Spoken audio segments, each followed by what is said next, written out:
Power of now से 7वीं सीख, अध्याय 7वां। जीवन में चुनौतियां ही सबसे बड़ी शिक्षक है। टॉल का एक और महान दार्शनिक उद्धरण यह रत्न है, शांति तब आती है जब आप अपनी गैर शांति को पूरी तरह से स्वीकार कर लेते हैं। इसका मतलब है कि आपको कभी भी शांति की तलाश नहीं करनी चाहिए, बल्कि अपने प्रति दयालु होना चाहिए और सभी प्रतिरोधों को छोड़ देना चाहिए। गैर शांति जो आप महसूस कर रहे हैं, उनका तर्क है कि जो कुछ भी आप पूरी तरह से स्वीकार करते हैं वो आपको शांति में ले जाएगा। वैसे भी वो जारी रखता है। ये कैसे जान सकता है कि जीवन में वास्तव में सकारात्मक या नकारात्मक क्या है? कई लोगों के लिए अशांति का समय जब वे असफलता, हानि और पीड़ा का सामना कर रहे थे, उनके सबसे बड़े शिक्षक बन गए और उन्हें और अधिक वास्तविक बना दिया। हमारे उच्च प्राप्ति वाले समाज में असफलता को अक्सर सबसे खराब स्थिति के रूप में देखा जाता है जिसका सामना करना पड़ सकता है।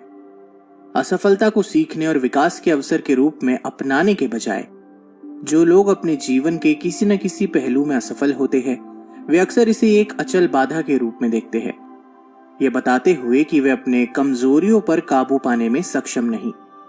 सच तो यह है कि असफलता कभी भी सड़क का अंत नहीं होती है।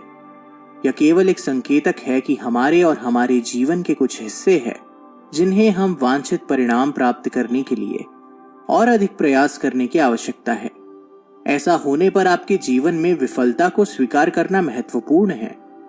इससे आपको यह पहचानने में मदद मिलेगी कि आपको किस पर ध्यान केंद्रित करने की आवश्यकता है ताकि आप भविष्य में सफलता के लिए एक नए तरीके से स्थिति का सामना कर सके। कहा जा रहा है, विफलता को स्वीकार करना महत्वपूर्ण है, लेकिन विफलता पर ध्यान नहीं देना चाहिए या इसे व्यक्तिगत रूप से लेने के लिए। विफलता एक ऐसी दुर्बल भावना है जो कि हम इसे हराने और खत्म करने के साथ जोड़ते हैं। असफल होने का मतलब ये नहीं है कि आप हार गए हैं। इसका मतलब ये भी नहीं है कि असफलता के कारण आपको आगे बढ़ने से रोकने की जरूरत है। अपना दृष्टिकोण बदले और सफलता को बढ़ने और सीखने के अवसर के रूप में देखें। एक बार जब आप इस प्रकाश में विफलता देखते हैं, तो आप इसे एक अलग मानसिकता के साथ देखना शुरू कर सकते हैं। एक मानसिकता जो आपको अपने कार्यों को जल्दी से सफलता की ओर ले जाने वाले कार्यों में बदलने में मदद करेगी। जब असफलता का सामना करना पड़ता है, तो खुद को आगे बढ़ने के लिए मनाना मुश्किल हो सकता है। यह विशेष रूप से सच है यदि आप जिस विफलता का सामना कर रहे थे वह बड़ी थी और बिंदु ए से सफल बिंदु बी तक जाने के लिए 1 टन काम की आवश्यकता थी। आपकी विफलता का आकार चाहे जो भी हो, डरो मत। शुरुआत में वापस जाने के लिए और अपने प्रत्येक निर्णय का चार्ट तैयार करने के लिए आपने जो गलत किया है उसकी जिम्मेदारी लेने से आपको लंबे समय में मदद मिलेगी।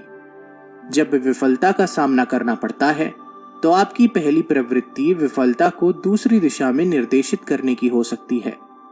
उदाहरण के लिए, आप अपनी विफलता के लिए किसी बाहरी कारक या किसी अन्य व्यक्ति को दोष देना चुन सकते हैं। यद्यपि यह आपको अल्पावधि में बेहतर महसूस करने में मदद करेगा और आमतौर पर असफलता के साथ आने वाले डर को दूर भगाएगा, लेकिन इससे आपको विफलता में अपनी भूमिका को पहचानने में मदद नहीं मिलेगी। असफलता में अपनी भूमिका को पहचानने से ही आप अपनी कमियों को पहचान पाएंगे और अगली बार बेहतर कर पाएंगे। आपके जीवन में कुछ असफलताएं हो सकती है जिन्हें दूर करना बहुत बड़ा लगता है। विफलता के कारण आप अपने आप पर हावी हो सकते हैं और सामान्य से कम प्रेरित महसूस कर सकते हैं।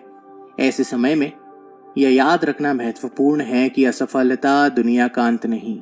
यदि आप जीवन में सफल होने की योजना बनाते हैं, तो दुर्भाग्य से रास्ते में कुछ असफलता अवश्य भावी है।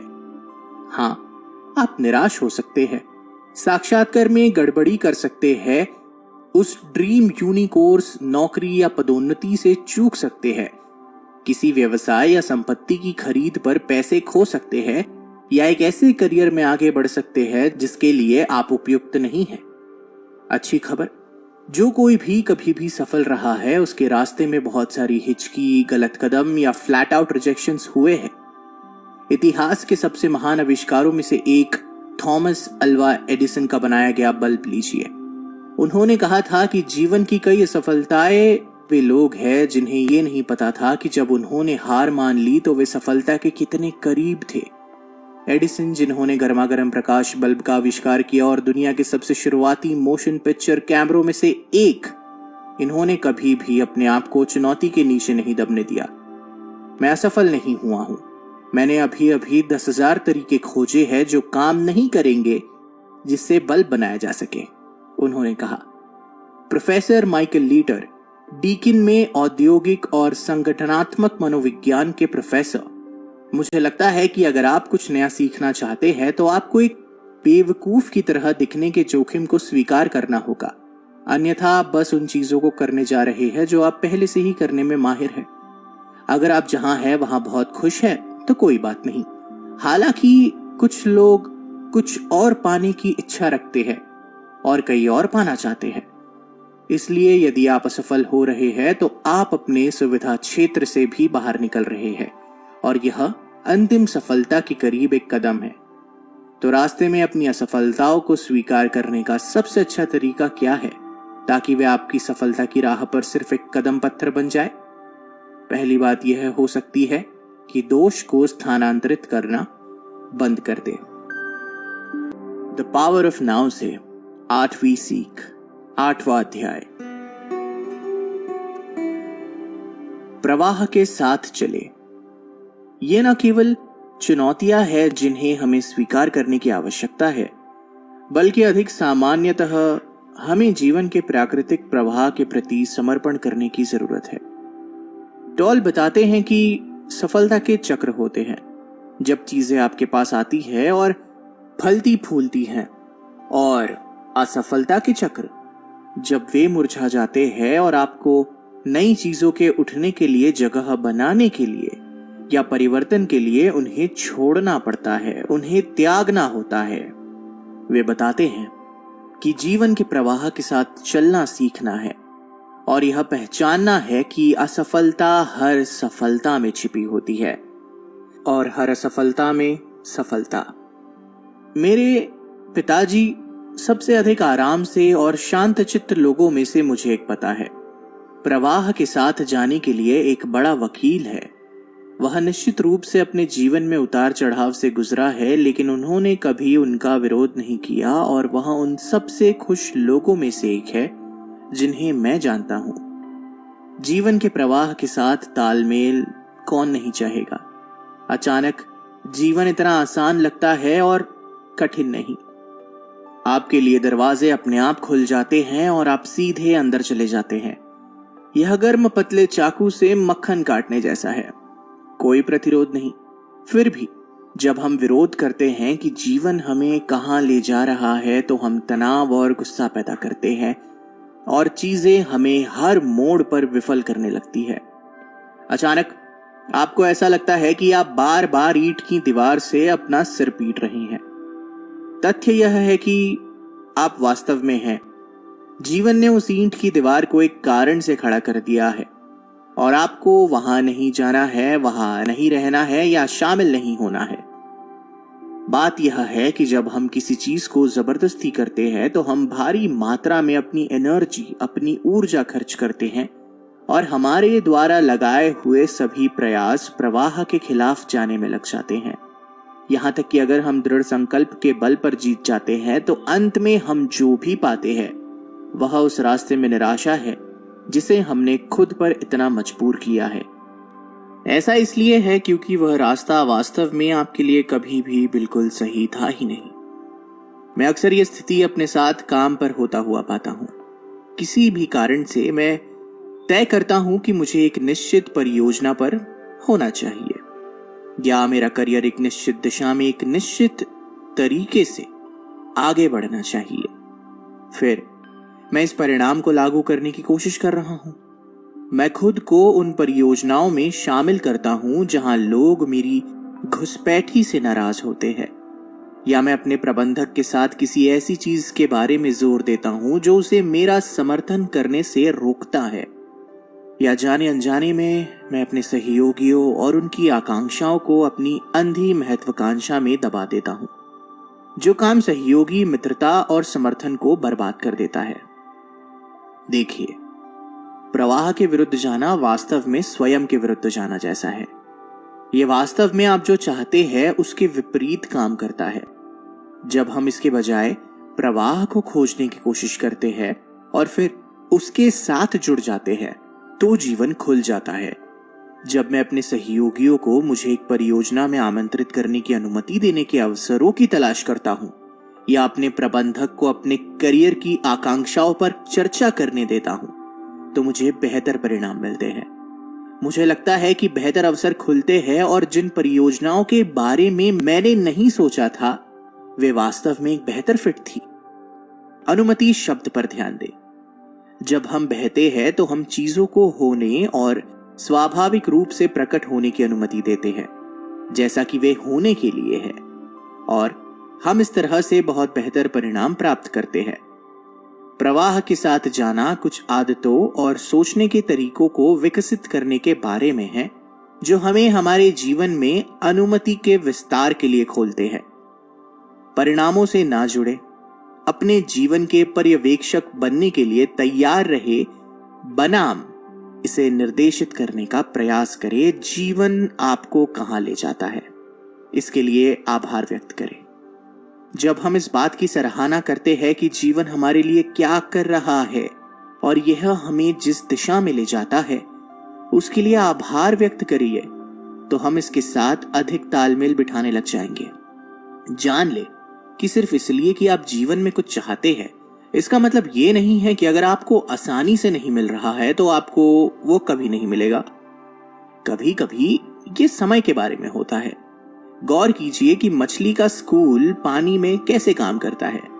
जब एक चलता है तो बाकी साथ चलते हैं। यह एक समकालिक नृत्य है, एक डांस की तरह। क्या होगा यदि आप उन मछलियों में से एक थे और आपने प्रवाह के साथ जाने से, बहने से इनकार कर दिया? आप मछली के स्कूल की सुरक्षा के बिना खुद को खुले पानी में पा सकते हैं क्योंकि आपने अपने रास्ते जाने का फैसला किया है।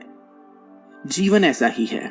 जब हम प्रवाह के साथ जाते हैं तो ये हमारी रक्षा करता है, ये हमारा मार्गदर्शन करता है, ये हमारे लिए आगे का मार्ग प्रशस्त करता है। हम इसके साथ नृत्य करते हैं।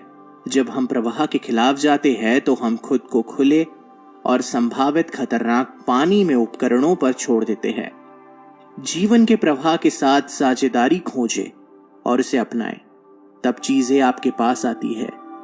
यह इस तरह से बहुत कम तनावपूर्ण है और यह वास्तव में बेहतर काम करता है। द पावर ऑफ नाउ से 9वीं सीख, अध्याय 9।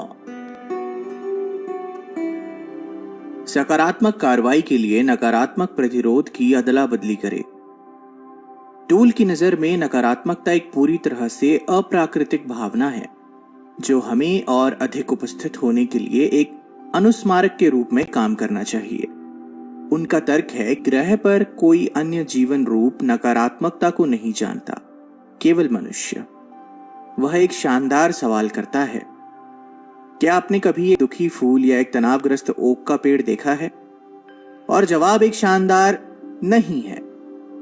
टॉल बताते हैं कि अधीरता से लेकर आत्मघाती निराशा तक सभी नकारात्मकता प्रतिरोध का एक रूप है। इसके बजाय हमें समर्पण करना सीखना चाहिए। उन्होंने जोर दिया कि समर्पण एक विशुद्ध रूप से आंतरिक घटना है और इसका मतलब ये नहीं है कि आप किसी स्थिति को बदलने के लिए कार्रवाई नहीं कर सकते हैं। सकारात्मक कार्रवाई, जैसा कि वह इसे कहते हैं, जब आप वर्तमान क्षण को स्वीकार करते हैं और आत्मसमर्पण करते हैं और फिर लेने में सक्षम होते हैं।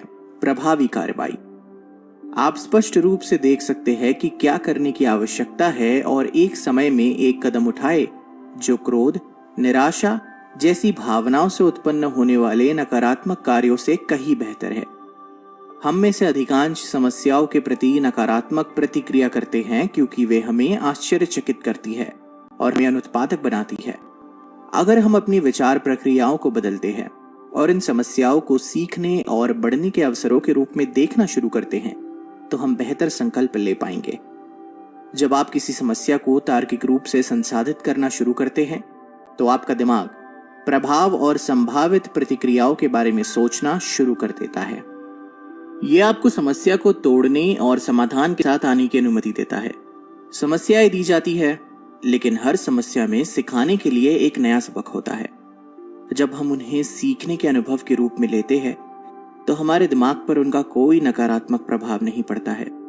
एक बार जब आप स्वीकार करते हैं कि कठिनाइयों का सामना करना सामान्य है, तो आप उन्हें बेहतर तरीके से संभालना सीख जाते हैं। स्वाभाविक रूप से हमारा दिमाग सबसे खराब स्थिति में कूद जाता है, जो हमें पैनिक मोड में भेज देता है। यह केवल स्थिति को खराब करता है। काल्पनिक खतरों से वास्तविक खतरों को अलग करने के लिए अपने सिर को सीधा रखना और स्थिति का मूल्यांकन करना अनिवार्य है। ऐसा करके आप समस्या को एक अस्थायी बाधा के रूप में देख सकते हैं और एक कार्य योजना बना सकते हैं। एक दृष्टिकोण विकसित करना जहां आप समस्याओं को सुधार के अवसर के रूप में देखते हैं, आपके दिमाग को सकारात्मक रहने के लिए प्रशिक्षित करने में मदद कर सकते हैं। जटिलताओं को चुनौतियों के रूप में लेना आपको उन्हें तेजी से, कुशलता से और न्यूनतम तनाव के साथ संभालने में अधिक कुशल बनाता है। जब आप निराशावादी विचारों की बाढ़ का अनुभव कर रहे हो, तो अपने परिवेश में अपनी उपलब्धियों के भौतिक अनुस्मारक रखना बहुत महत्वपूर्ण है, चाहे वह काम हो या व्यक्तिगत सेटिंग। इन टोकन या पुरस्कारों को प्रदर्शित करना आपको अपनी पिछली उपलब्धियों की याद दिलाएगा और आपको अपना दृढ़ संकल्प और ध्यान केंद्रित करने में मदद करेगा। आपकी कड़ी मेहनत और जीत के वास्तविक प्रमाण होने से सकारात्मकता की चिंगारी हो सकती है, जो आपको फिर से पटरी पर लाने के लिए आवश्यक है। जब आप खुद को अटका हुआ या निराश महसूस करते हैं, तो आपको सकारात्मकता और प्रेरणा का स्रोत देने के लिए अपने पुरस्कार प्रदर्शित करें। अपने प्रमाण पत्र फ्रेम करें या दीवार पर अपने पदक लटकाएं। इन मील के पत्थर को याद करने से आपकी आत्मा का उत्थान हो सकता है और बढ़ते नकारात्मक विचारों को दूर किया जा सकता है। जीवन में हमारे पास मौजूद सभी विलासिता और अवसरों के लिए हमें हमेशा विनम्र और आभारी रहना चाहिए। आभारी होने से आपको उन सभी चीजों की सराहना करने में मदद मिलती है जो आपके पास पहले से है, बजाय इसके कि आप जो नहीं करते हैं उस पर ध्यान केंद्रित करें। जब आपके मन से नकारात्मक विचार आते हैं, तो जीवन में सभी अच्छी चीजों को भूलना आसान हो जाता है, विशेष रूप से उन बुनियादी जरूरतों को जिन्हें हम अक्सर हल्के में लेते हैं। अपने जीवन में अच्छी चीजों पर ध्यान दें, उनका स्वाद लें और अपने दैनिक जीवन में उनके द्वारा रखे गए मूल्य के लिए वास्तव में उनकी सराहना करें। छोटी छोटी चीजों की सराहना करना सीखना आपको अपने सकारात्मक अनुभव को प्रतिबिंबित करने में मदद करता है, जो आपको अधिक दया, करुणा और सकारात्मकता व्यक्त करने की अनुमति देता है। जब आप उन चीजों से संतुष्ट होते हैं जो आपके पास पहले से है, तो ये नकारात्मक विचारों और भावनाओं जैसे डर और चिंता को दबा देती है। जो व्यक्ति कृतज्ञता और प्रशंसा का प्रभावी ढंग से अभ्यास करते हैं, वे अपने मनोबल को बढ़ा सकते हैं और स्वस्थ और खुशहाल जीवन जी सकते हैं। लोगों को अवास्तविक लक्ष्यों को परिभाषित करके असफलता के लिए खुद को स्थापित करने की आदत होती है। जब आप कुछ परिणामों को प्राप्त करने के लिए खुद पर दबाव डालते हैं और असफल होते हैं, तो यह नकारात्मकता और तनाव का मार्ग प्रशस्त करता है। यह न केवल आपके मानसिक स्वास्थ्य पर, बल्कि आपके शारीरिक स्वास्थ्य पर भी असर डालता है, जिससे आपको नींद के साथ साथ आपकी भूख भी कम हो जाती है, जिससे आप अधिक अनुत्पादक हो जाते हैं। छोटे और अधिक प्राप्त करने योग्य लक्ष्यों की योजना बनाएं। जब आप इन लक्ष्यों तक पहुंच जाते हैं, तो आप अगले लक्ष्य तक पहुंचने के लिए प्रेरित होते हैं। कभी कभी आपको केवल एक अलग दृष्टिकोण का प्रयास करने की आवश्यकता है और आप बेहतर परिणाम जरूर प्राप्त करेंगे। फॉर एग्जाम्पल, उदाहरण के लिए, यदि आप समाचार पत्रों के वर्गीकृत विज्ञापनों में प्रतिष्ठित कालीन सफाई सेवा नहीं ढूंढ पा रहे हैं, तो आप गूगल खोज करने का प्रयास कर सकते हैं। गूगल सर्च यह तेज और कुशल है और आप सर्वोत्तम विकल्प चुनने में सहायता के लिए ग्राहक प्रशंसा पत्र भी देख सकते हैं। जब आप विशाल, डराने वाले लक्ष्य निर्धारित करते हैं, तो आप तुरंत निराशा और आगे बढ़ने के लिए अपने आप को स्थापित कर रहे होते हैं। अपने आप को याद दिलाएं कि हर छोटा सकारात्मक परिणाम उन बड़े लक्ष्यों की ओर एक कदम है जिन्हें आप प्राप्त करने की योजना बना रहे हैं। कभी कभी आपको अपनी भावनाओं को प्रवाहित करने की आवश्यकता होती है, चाहे वह नकारात्मक हो या सकारात्मक। अपने आप को इन विचारों पर प्रतिबिंबित करने की अनुमति दें।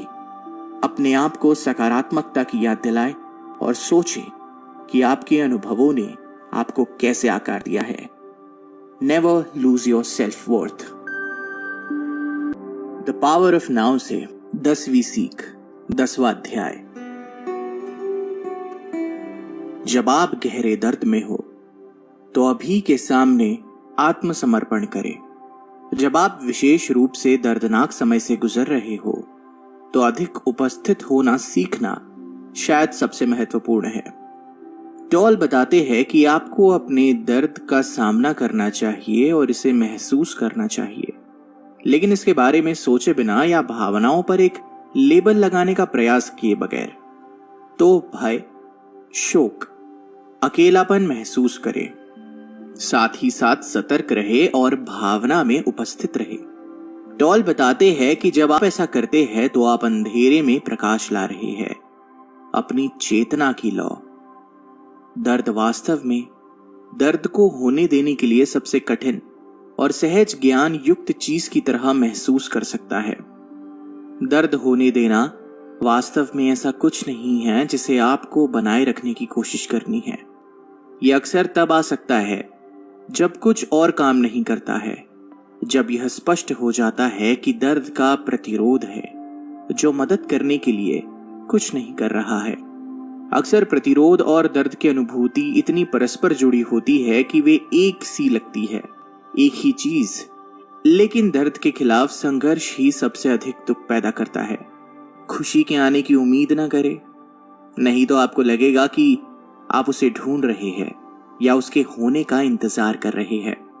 उपस्थिति अनिवार्य रूप से आनंद नहीं है, इसकी शुद्धता में यह है, लेकिन अन्य ऊर्जाएं हो सकती है जो इसे ढक रही हो, जिन्हें मुक्त करने की जरूरत है या कुछ समय के लिए कार्य कर रही है।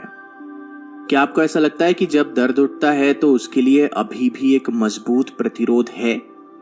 मुझे पता है कि मजबूत दर्द के लिए मजबूत प्रतिरोध होना सामान्य लगता है, लेकिन ध्यान दें कि यह प्रतिरोध सिर्फ दुख पैदा करता है और कुछ नहीं।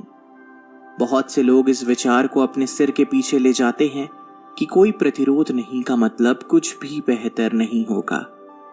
उदाहरण के लिए, यदि आपने दर्द का विरोध नहीं किया है तो हो सकता है कि आप चिंतित ना हो या अपने स्वास्थ्य का ध्यान न रखें, लेकिन यह सच नहीं है। सभी गैर प्रतिरोध विशेष रूप से इस तरह के मामलों में दुख को कम करते हैं और आपको एक गहरी बुद्धि, यहाँ तक कि उपचार के लिए भी खोलते हैं। कुछ लोगों के लिए यह सिर्फ लिखना शुरू करने में मदद कर सकता है। एक पन्ने पर लिखो, शायद जब दर्द के बिना एक खाली जगह हो, मुझे ये दर्द क्यों महसूस होता है। फिर ये सोचे बिना कि आप क्या लिखने जा रहे हैं, बस लिखना शुरू कर दे, देखिए कि क्या निकलता है। किसी और को इसे नहीं पढ़ना है, सही या गलत होने की बिल्कुल चिंता ना करें, बस इसे लिखें और देखें कि क्या होता है। दर्द को पन्नों पर बहने दें।